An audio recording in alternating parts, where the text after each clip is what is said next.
So our next lecturer is an old friend of the Philos Project. If you've taken the Pathfinder courses, Dr. McDermott's class is the third required course, Jews, Christians, and the Bible.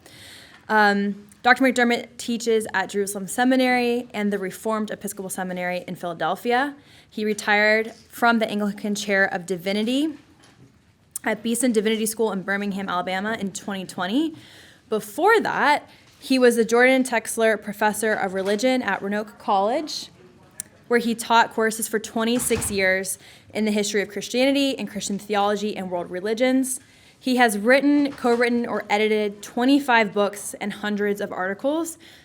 His book, Why Israel Matters, is one that we'll read before going to Israel.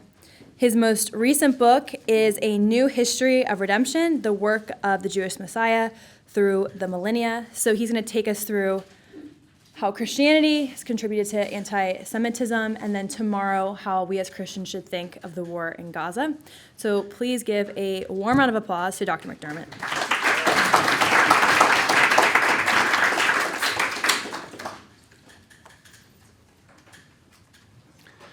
Thank you, Dominique. Thank you for your attention. It's tough after lunch to speak and to listen.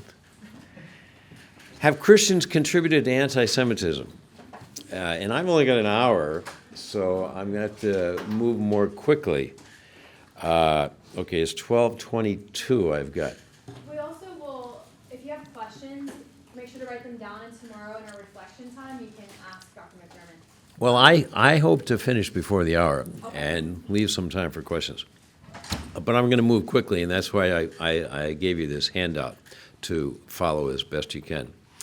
So anti-Semitism is almost as virulent in parts of this country as it was 90 years ago in Europe in the 1930s, in the run-up to the Holocaust.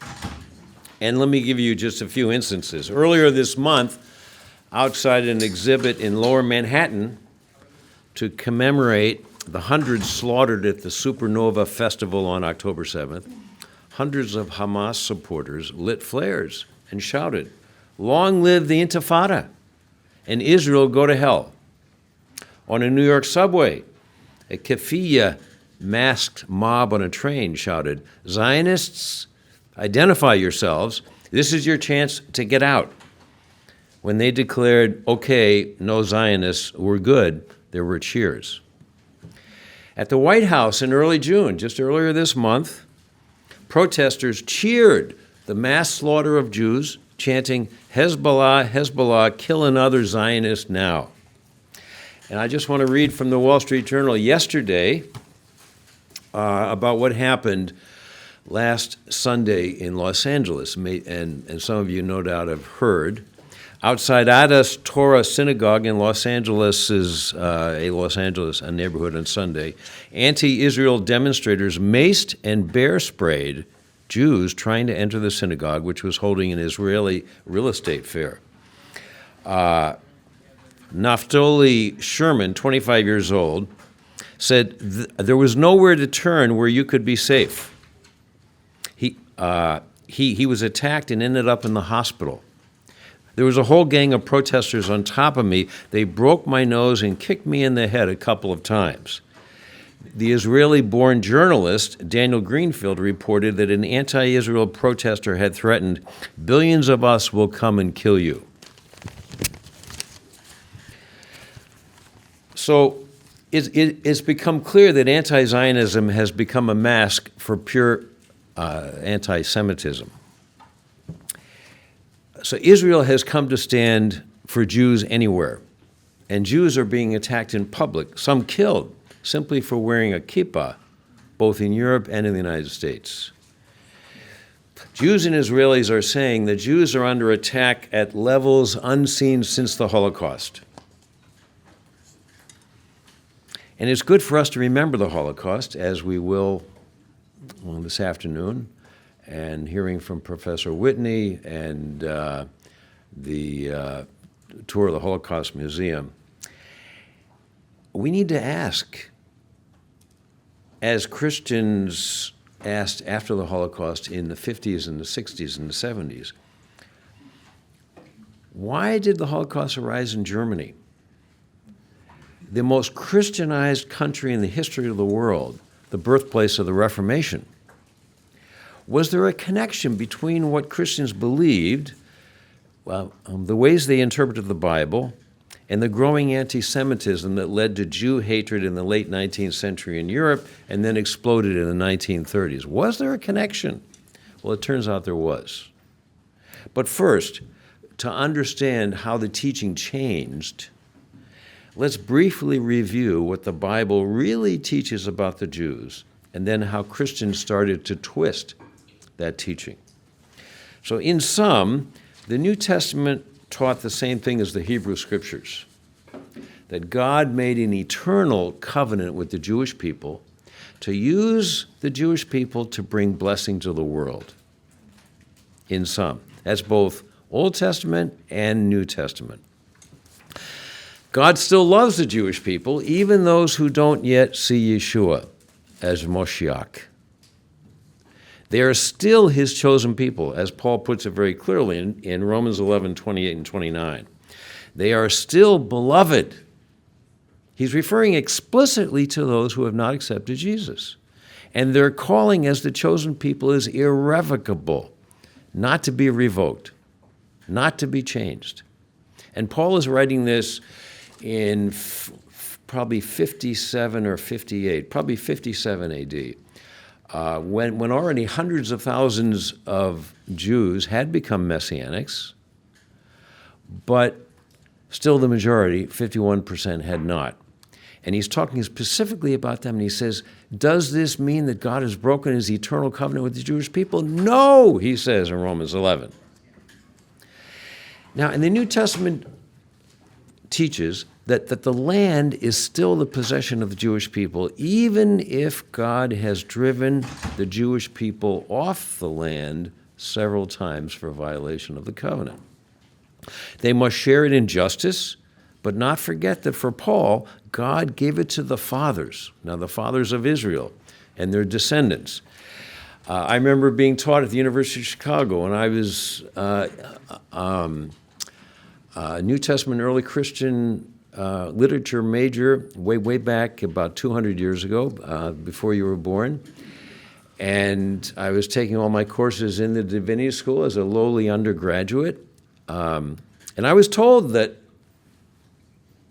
and I was told the same thing as I did my PhD studies at the University of Iowa. There is no land promise. The land promise has dropped out of the New Testament, and Paul certainly rejected the land promise.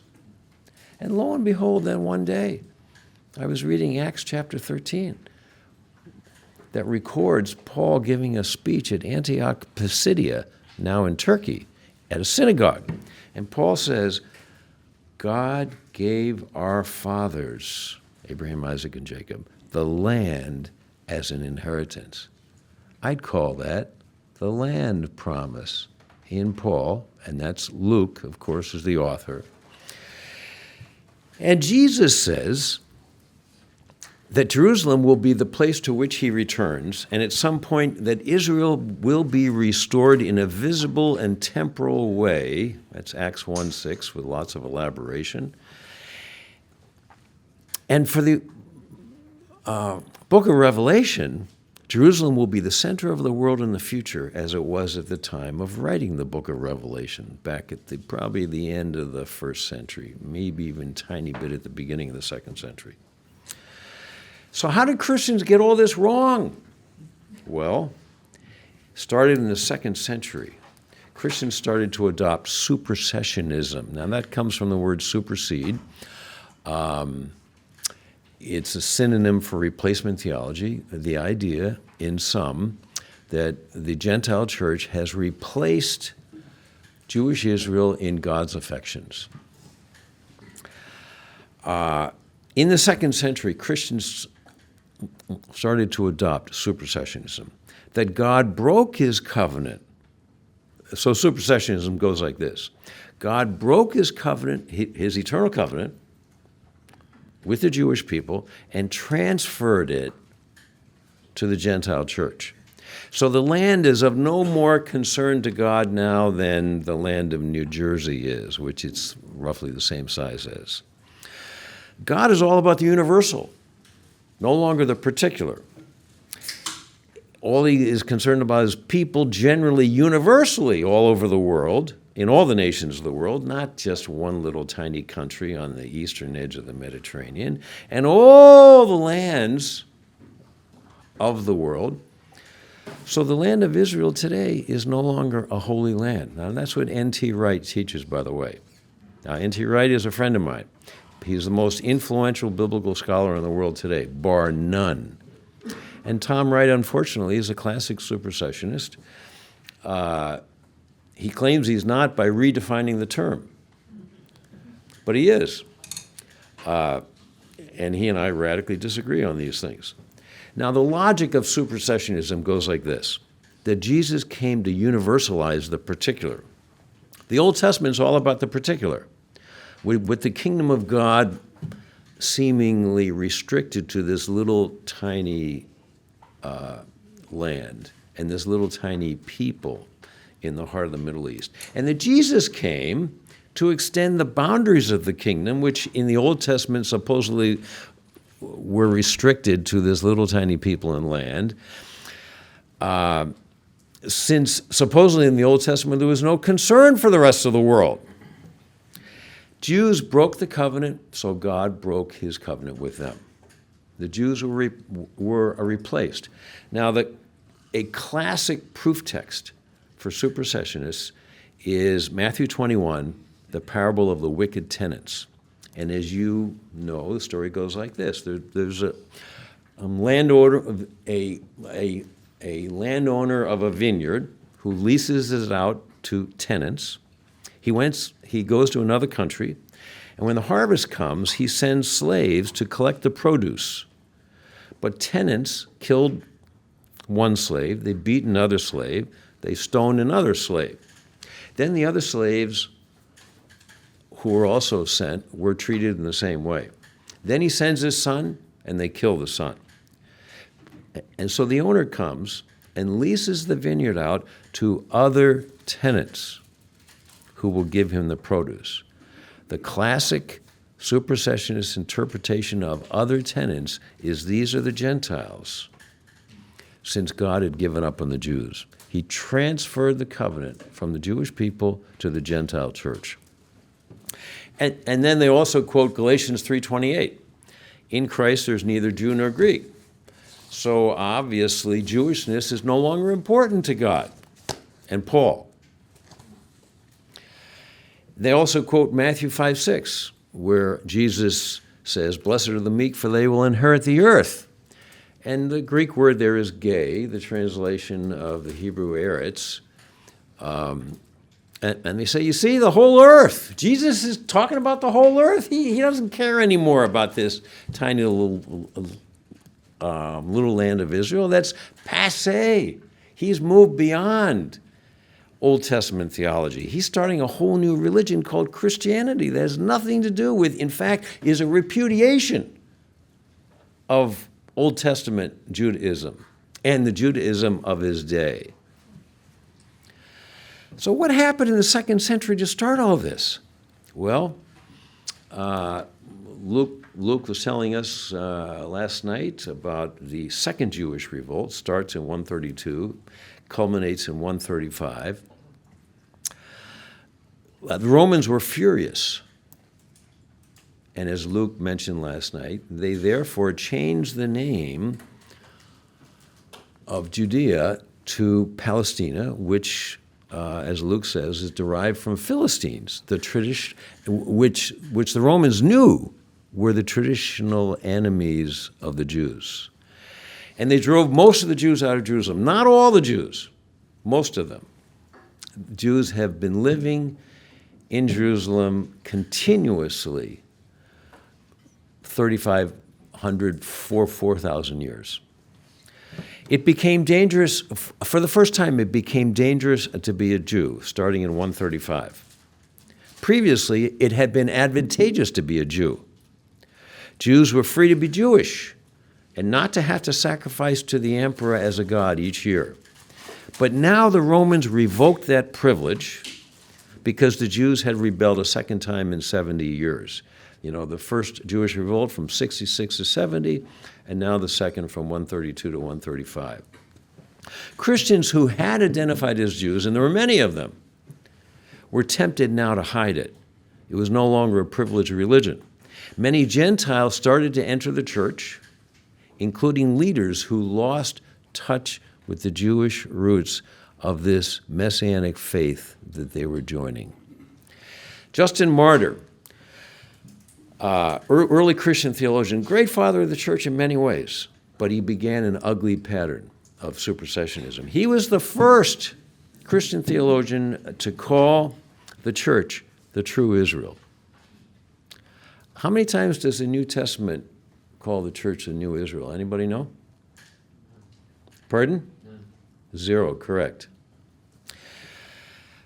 Justin suggested that Jesus started a new religion and had abandoned Judaism. So it was no longer necessary to understand Judaism to understand Jesus.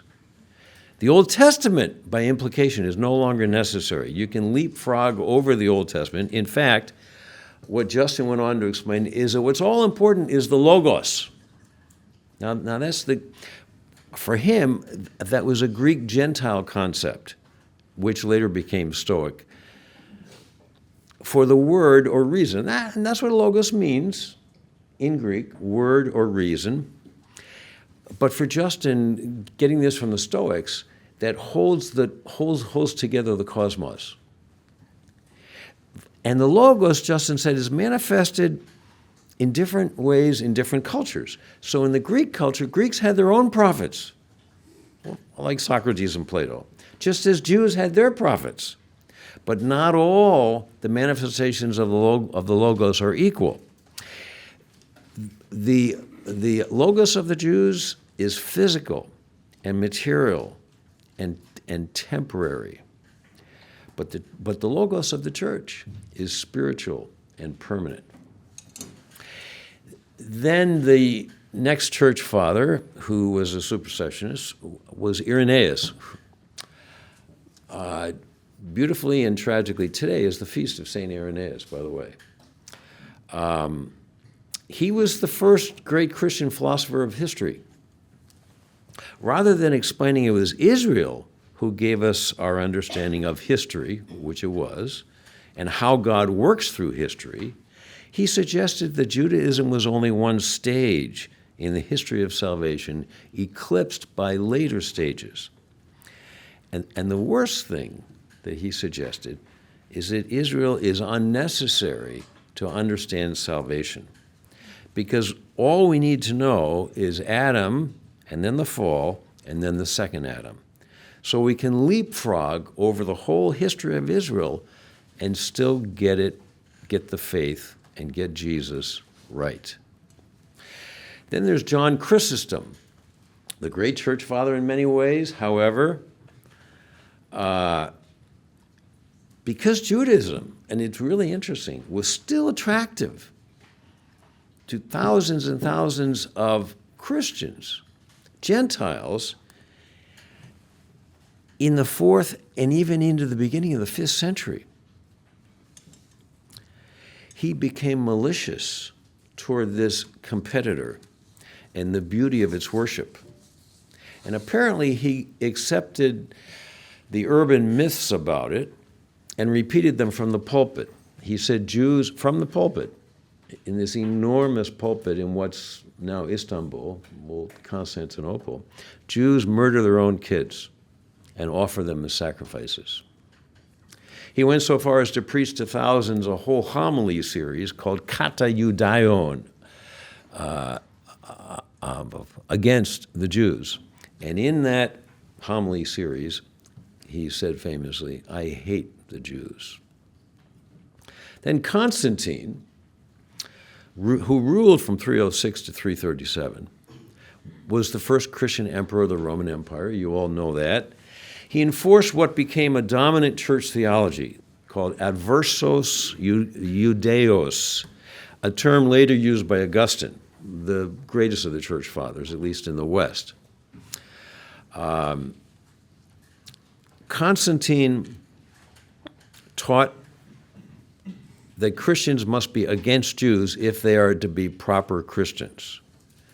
He taught what Jules Isaac, the 20th century Jewish historian, has called the teaching of contempt. And it goes like this: that Jews bear the curse of Cain for killing Jesus.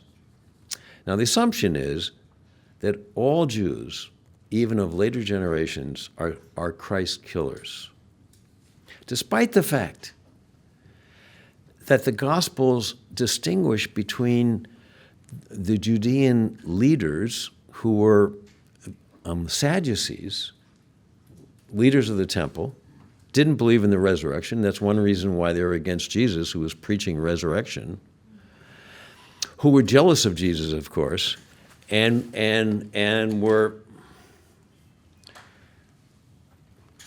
murderous.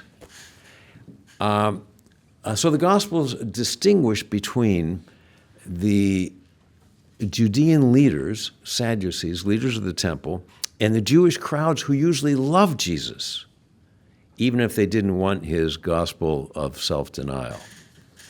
But from Constantine on, it became the dominant Christian approach to portray Jews as Christ killers. And this was why it was alleged that they wander and are wretched. They serve as negative witnesses to the truth of Christianity. They are sons of the devil and Christ killers.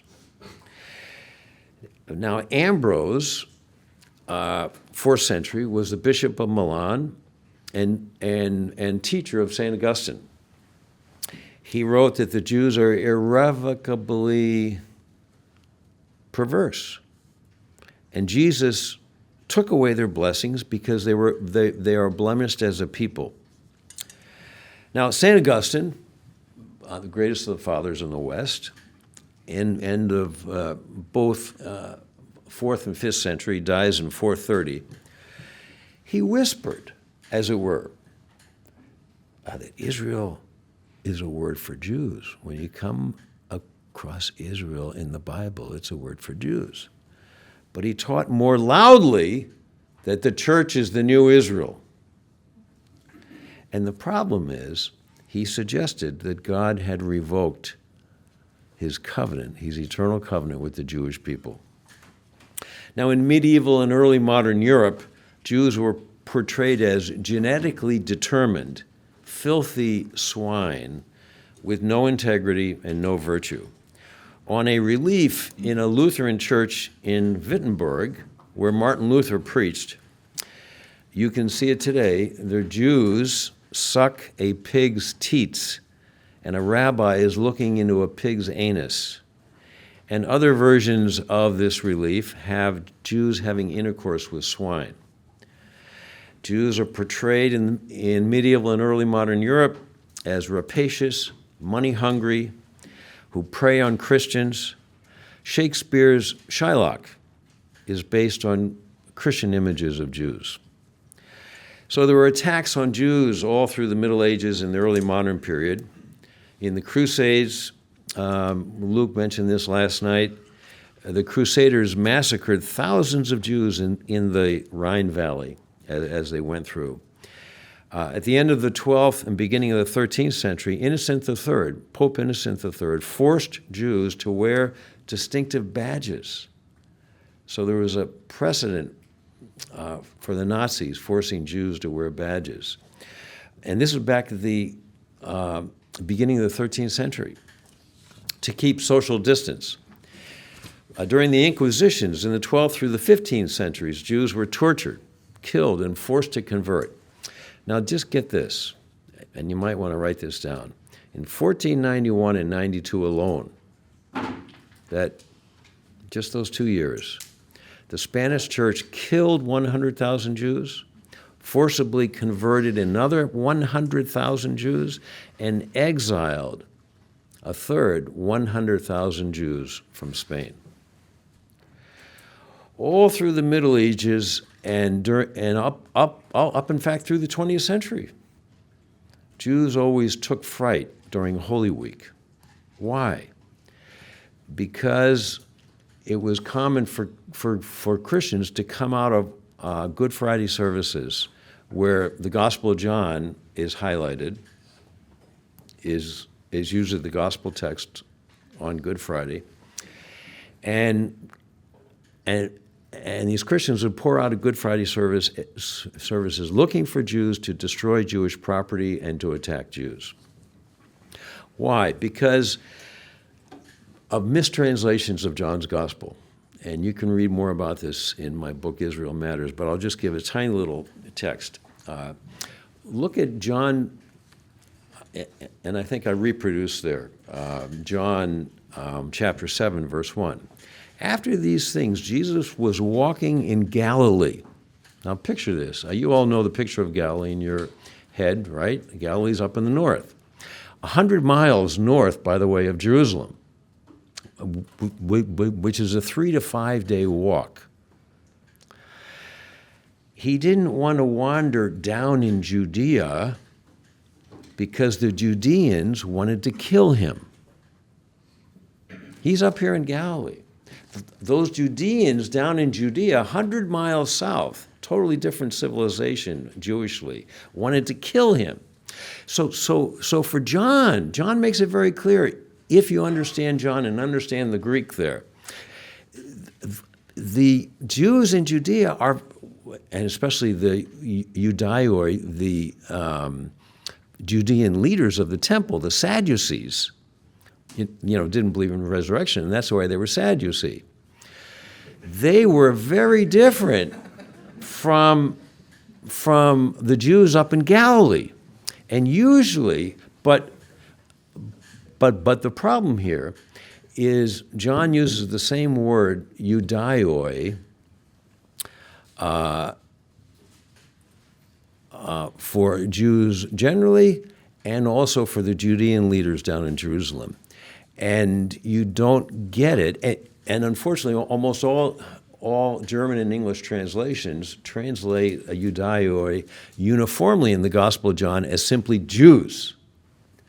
And whereas most of the time John's making a distinction between the Jews generally up in Galilee and the Judean leaders, in context you see it's the Sadducees down in Jerusalem. But these mistranslations, these mistranslations of John have often caused anti-Jewish prejudice. From the 12th through the 20th centuries, Jews accused of blood libels. Now, I trust most of you know what a blood libel is, that Jews used the blood of Christian children to make Passover bread. From the 12th through the 20th centuries, it was still going on in the 20th century, and now there's been a revival of it since October 7th, which led to massacres and pogroms. Pogrom, you probably know, is a Russian organized massacre.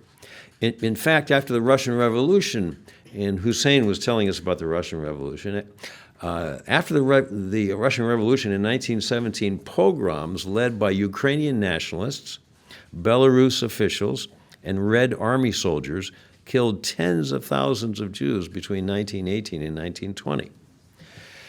So not only were there massacres, there were structural religious persecutions. In the 18th century, Pope Pius VI forbade Jews from putting up tombstones in Jewish cemeteries or from renovating synagogues. Now, it's not just Roman Catholics, it's also the Protestants. In fact, in some ways, especially the Protestants. Martin Luther, early in his career, when he was thinking that the end of the world, in fact, through his whole career, he thought he was on the verge of the end of the world. And early in his career, when he thought that surely the Jews would be converted to Jesus because of all the evidence that seemed so clear to all the Gentiles, he preached a sermon that was widely distributed through Germany, titled "Jesus Christ is Born a Jew," where he showed his appreciation for the Jewishness of Jesus.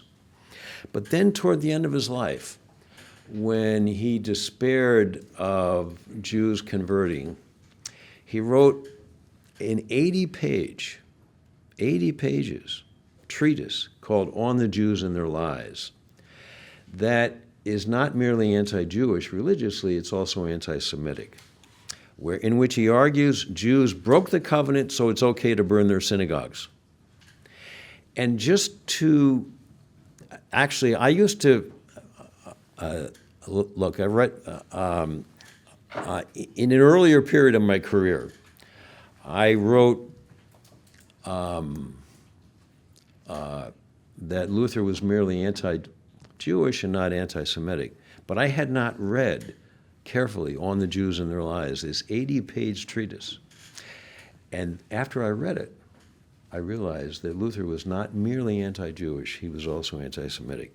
I'll just read you two little paragraphs. Therefore, be on your guard against the Jews, knowing that wherever they have their synagogues, nothing is found there but a den of devils, in which sheer self-glory, conceit, lies, blasphemy, and defaming of God and men are practiced most maliciously. Moreover, Jews are nothing but thieves and robbers, who daily eat no morsel and wear no thread of clothing which they have not stolen and pilfered from us by means of their accursed usury, money lending, which they were forced into because the Gentile Christians would not permit them into hardly any other occupation. Thus they live from day to day, this is back to Luther, together with wife and child, by theft and robbery as arch thieves and robbers in the most impenitent security. John Calvin. Now, he was a great theologian in many ways, but he was a radical supersessionist. He argues that because of Jewish failures to keep the covenant, God broke his covenant with them, and so the Jewish covenant deserves to be repudiated. Then came the deists in the 17th and 18th centuries. Now, the deists were English. They were the first to be anti-Semitic in a systematic way in the modern West. Their writings seethe with malice toward the Jewish religion. They started what's known as what has been called the scandal of particularity. How many of you have heard that phrase, the scandal of particularity? That's the idea that it's unfair of God, it was unfair of God to supposedly reveal his truths to only one people and not in all times and all places to all peoples. And therefore, whatever is not revealed in all times and all places to all peoples is not of God. So we cannot take as truth what God has revealed just to the Jews because he didn't reveal it to the rest of the world through most of time in history. So all the miracles and the prophecies in the Old Testament obviously are all made up. And the Old Testament, by the way, is all about a God of wrath, and the New Testament is all about a God of love. And all those irrational Christian doctrines, now the deists claim to be Christians, but they denounced all the irrational Christian doctrines like the Trinity and the blood atonement and the incarnation. These obviously can't be true because they all came from the Jews. The Jewish God is arbitrary and immoral. The deists repristinated Marcion, the 2nd century Gnostic, who said that Yahweh, the God of the Jews, is malevolent, and only the God of the New Testament, in fact, not all the New Testament, but only Luke's writings and Paul's writings teach about a God of love. Friedrich Schleiermacher, huge watershed in the history of Christian thought, the father of liberal Protestantism and all liberal theology. I mean, there's great Schleiermachian influence has been in the Roman Catholic Church the last 60, 70 years. Schleiermacher was influenced by the deists deeply. So were the French philosophes. Voltaire, incredible anti-Semitic. Voltaire famously wrote, "A Jew is that person who ought to have engraved on his forehead, fit to be hanged." Schleiermacher was deeply influenced by the French philosophes and by the deists. He said the Old Testament lacks the Christian spirit entirely, and we ought to gradually retire the Old Testament from Christian worship. Well, the German Christians in the 1930s did just that. They forbade any readings from the Old Testament on Sunday morning.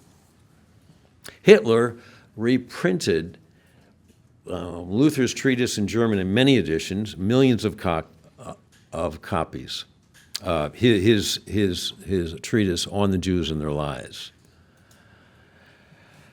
So there is a crooked line, but nevertheless a continuous line of Christian supersessionism leading to hatred of the Jews and the Holocaust. After the Holocaust, Christian scholars and Christian theologians said, how could this have happened in this most Christianized country, Germany, in human history? You know, the Catholics in the South and the Protestants in the North. How did this happen? The birthplace of the Reformation. And a number of scholars, starting in the 50s and then picking up steam in the 60s and the 70s and the 80s, started to realize this thing called supersessionism that had infected the major Christian churches, and the Eastern Orthodox too, by the way. So W.D. Davies was one of the first, and he wrote some very important works in the 70s. And one conclusion was, Paul never calls the church the new Israel or Jews the old Israel. And Charlie Cranfield was a great Oxford scholar who wrote the definitive commentary on the book of Romans, 2 volumes. And he concluded in there, Romans 9 through 11 forbids the church to call itself the new Israel. And, he went on, God's covenant with Israel is still in place. Paul makes that crystal clear in Romans 9 through 11. And that supposed proof text, Matthew 21, the parable of the wicked tenants, that supersessionists have been using for centuries and centuries and centuries, almost 2 millennia. It's grossly misread. The slaves, the servants who were sent by the vineyard owner and were beaten and killed were the Jewish prophets. They were Jews. They were the slaves and the servants who were killed. And the new tenants that Jesus is talking about are the Jewish apostles. They're all Jews. And then other scholars started to look at Matthew 5:6, blessed are the meek, for they shall inherit the earth. And realizing that it is a word-for-word quote from Psalm 37:11.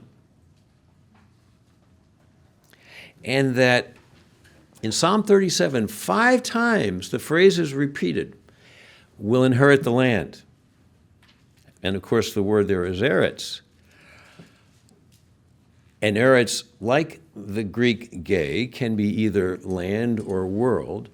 But when you look at Psalm 37 and you see the 5 times inherit the land is repeated, it's very clear that it's the land of Israel. It's not the whole world. So, and Galatians 3:28, in Christ there is neither Jew nor Greek. The context is justification.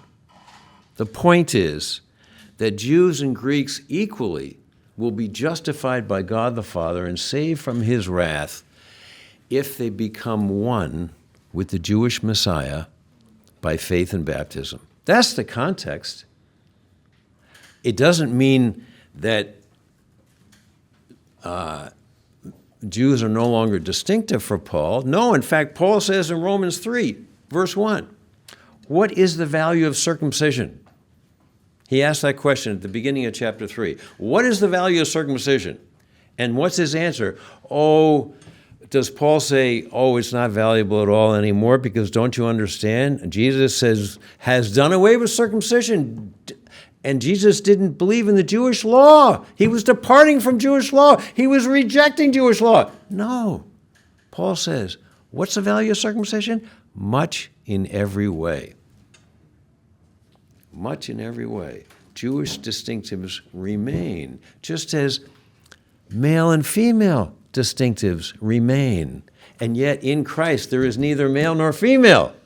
But men are still different from women. Thank God. We proclaim that as a matter of faith and fact as Christians, as Orthodox Christians in this crazy world called America. So,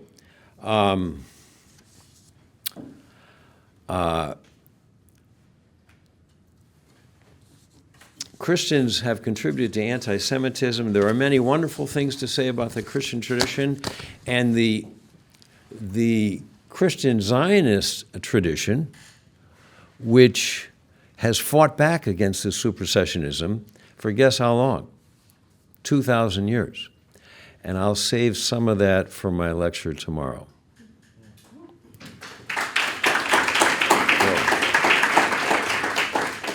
So how much time do we have now for Q&A? We have about 15 minutes for Q&A. Does anyone have any questions? I'm going to go here, Christian, and I'll bring it to you. Okay. So, coming from like a ministry background, a lot of the Jews I know have, I guess, a distrust of me at first working in ministry because of historic church anti-Semitism, crusades, forced conversions, and all of that. And I guess the Christian obligation to make disciples of all nations and take the gospel to the edge of the earth as our command, I guess, comes in. It's hard in these relationships because they view like the Christian desire to talk about our faith as another attempt of forced conversion, and in that being anti-Semitic. So how do we navigate as Christians talking about our faith with our Jewish friends and being evangelistic and not shying away from that without falling into the same historic cycles? Right. Harrison, right? Yeah.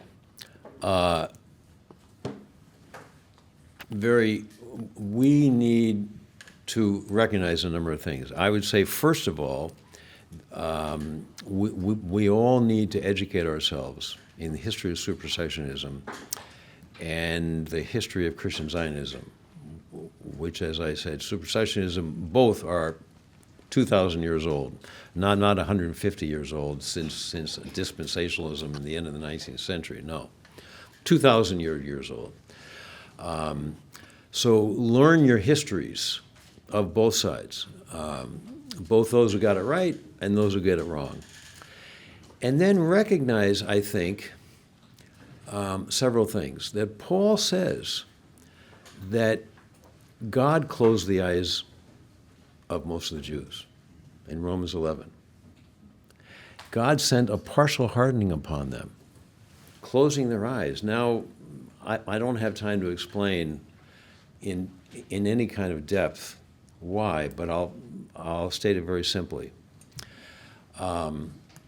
God closed the eyes of most of the Jews to who Jesus really was because he was opening up time and space for billions of Gentiles to be grafted into the olive tree of Israel. So the first thing is to recognize that God closed the eyes of more than 51% of Paul's brother and sister Jews. Secondly, it's been horrible since the Holocaust. Most Jews I know have relatives who were killed in the Holocaust by people they consider to be Christians.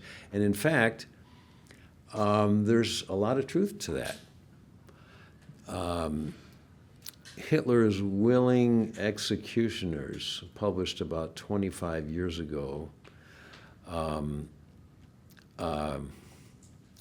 proved that there are thousands and thousands of Germans and Poles who went to church on Monday and then, or who went to church on Sunday and then on Monday volunteered at the local camp to help kill Jews.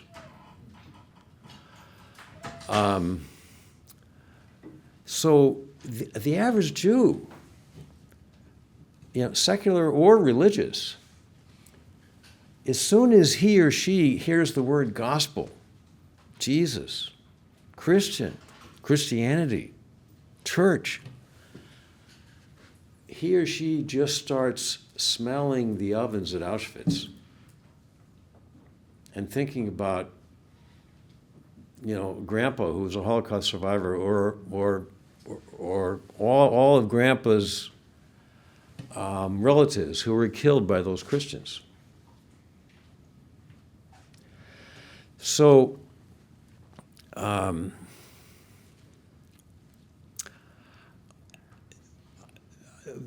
one-word answer, I would say, well, it's not one word.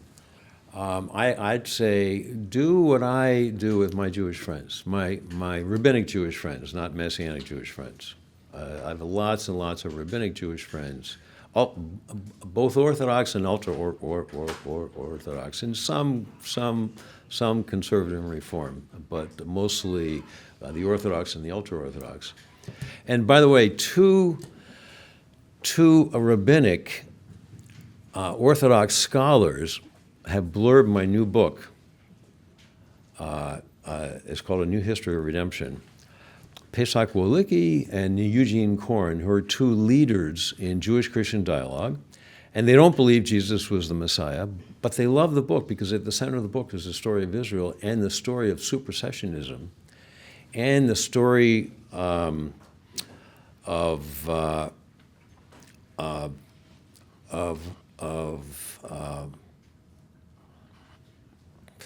both Christians who got it right and Christians who got it wrong. But I pray for my Jewish friends that they would see the light of the Messiah and wait for them to ask questions.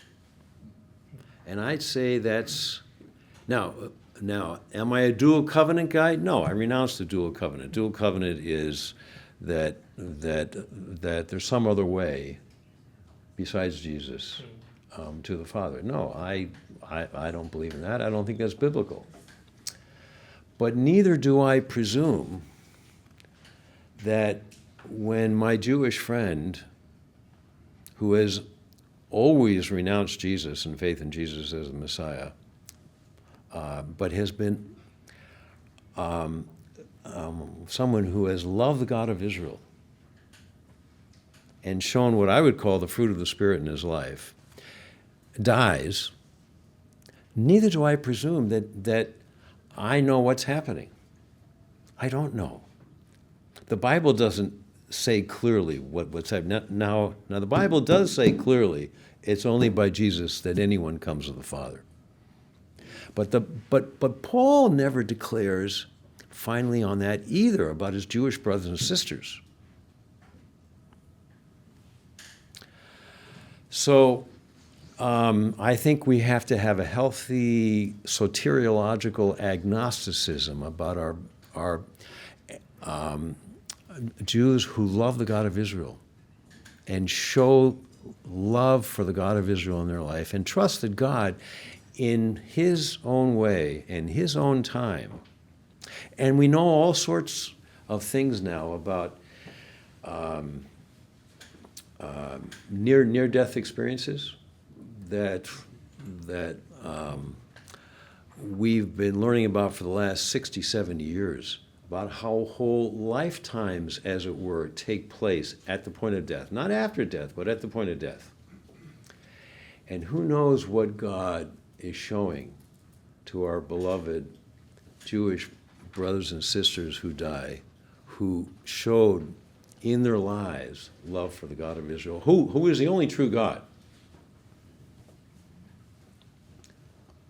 So let's, I talk more and more about this toward the end of my little book, Israel Matters.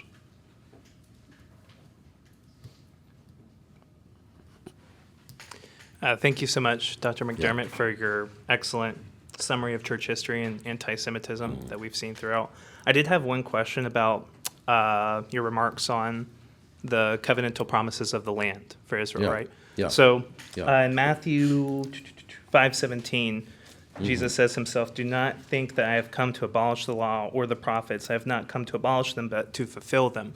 Right. So with that text and the idea of fulfillment, how would you say that Christ in that statement is not saying that those land promises are fulfilled? How would you differentiate that from that text, or is there another thought you would add on to that? Yeah. Also, I might have a follow-up question. Yeah. Can I take your Bible? Oh, of course, please. So, this is a great text, and I'm glad you brought it up.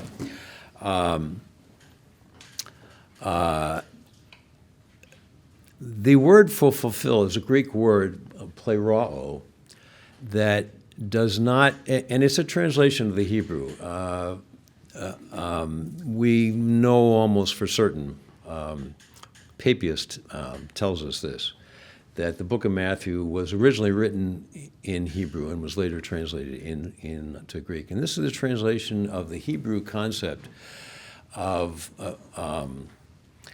bring the inner meaning out. I do not think that I've come to abolish the law of the prophets. I've not come to abolish them, but to teach you their true meaning.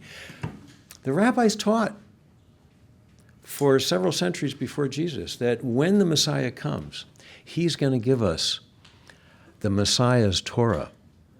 He's going to teach us the inner meaning of Torah. And that's what the Sermon on the Mount is. It's the inner meaning of Torah.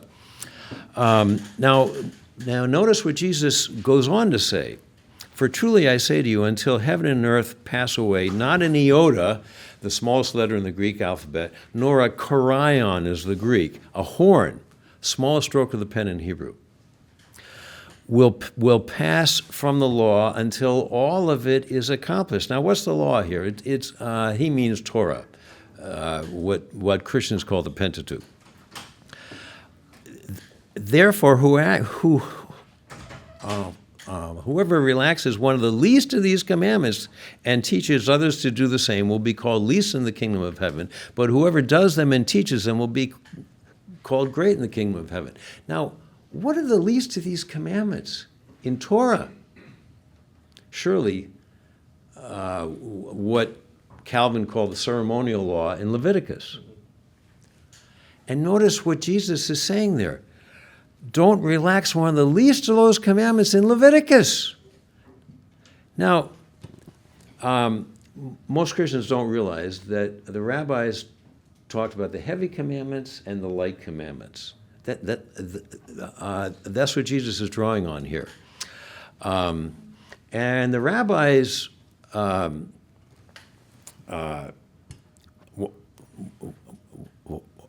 well, Jesus is, and by the way, I'm a stutterer, and that's why I'm hesitating here.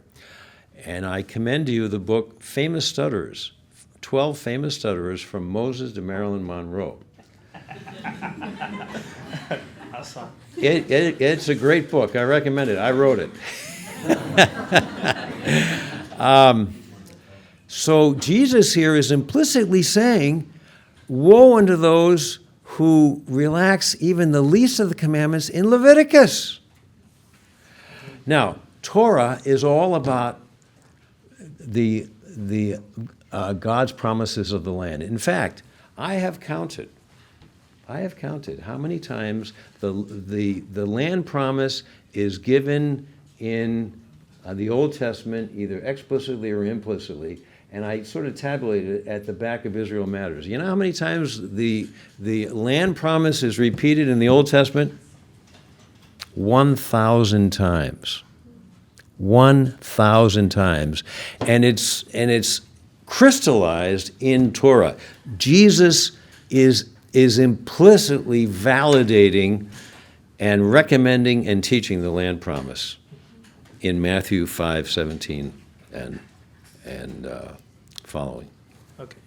Thank you for your explanation of that passage. And so then my second question would be, so let's suppose that, you have your traditional view of supersessionism that, like you were saying, a lot of church history had adopted, with like Israel being the continuation of the church. Now, you use the term revoke several times, like with Augustine. Revocable and irrevocable? Yes. But also, I believe that there's, at least in modernity, right, in the new movement of fulfillment theology, that you would say... Post-supersessionism. Yes. That there's this idea, yes, obviously there have been abuses of supersessionism and like extremes that are wrong, and we deny those. But for those that would, interpret that passage differently than you and would say that there is a continued fulfillment, do you think that those types of supersessionists are still like linked to anti-Semitism? Are they still like just completely wrong, and are they promoting anti-Semitism by believing that? Or is there a difference from like distinguishing the abuses or not? So I think what you're asking is whether supersessionists are necessarily anti-Semitic. And the answer is no. There are plenty of supersessionists who are supporters of Israel and supporters of Jews and recognize that no matter what they've been taught from the pulpit, that Jews are God's people. And we must, and somehow the people of Israel, somehow the Jews of Israel, and all the sojourners and all the Gentiles who have attached themselves to Israel over the millennia are God's people still. And those today are connected to those back in Bible times. But the problem is, supersessionism is structural, and it structures the way most Christians read their Bibles. Now, most Christians don't read the Bible. Even the evangelicals, who used to be people of the book, they're no longer people of the book.